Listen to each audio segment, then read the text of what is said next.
ও মাথা গরম করে ফেললে, ও রেগে গেলে ও মাথা ঠিক রাখতে পারে না। Point to be noted your honour, মাথা গরম। এই রকম একটা বিপজ্জনক মানুষ সাধারণ মানুষের সাথে মিশে থাকাটা বাকি লোকেদের জন্য বিপজ্জনক।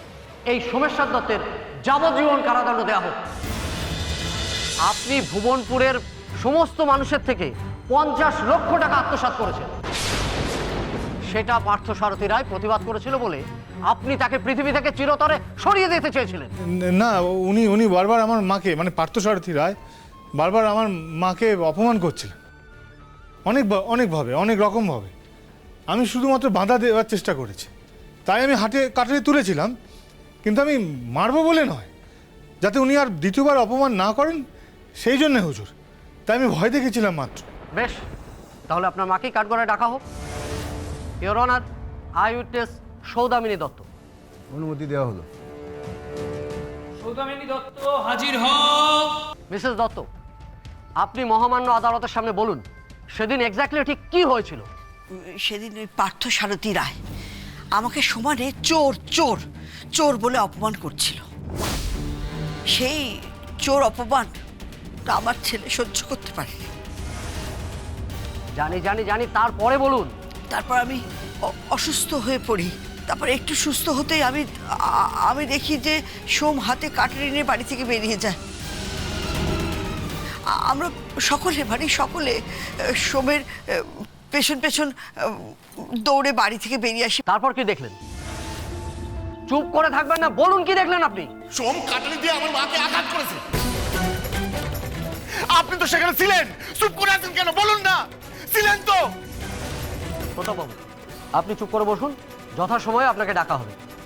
হ্যাঁ, যা বলছিলাম মিসেস দত্ত, বলুন বলুন আপনি কি দেখেছিলেন। সোমেশ্বর দত্ত একটা কাটারি নিয়ে শুভলক্ষ্মী দেবীর উপর আক্রমণ করেছেন, বলুন আপনি সেটা। ধর্মবতার, আমার ছেলে জেনে বুঝে কিচ্ছু করেনি। আমার ছেলে কারোর কোনো ক্ষতি করতে পারে না, খুন করতে পারে না। আমার ছেলে কিচ্ছু করেনি।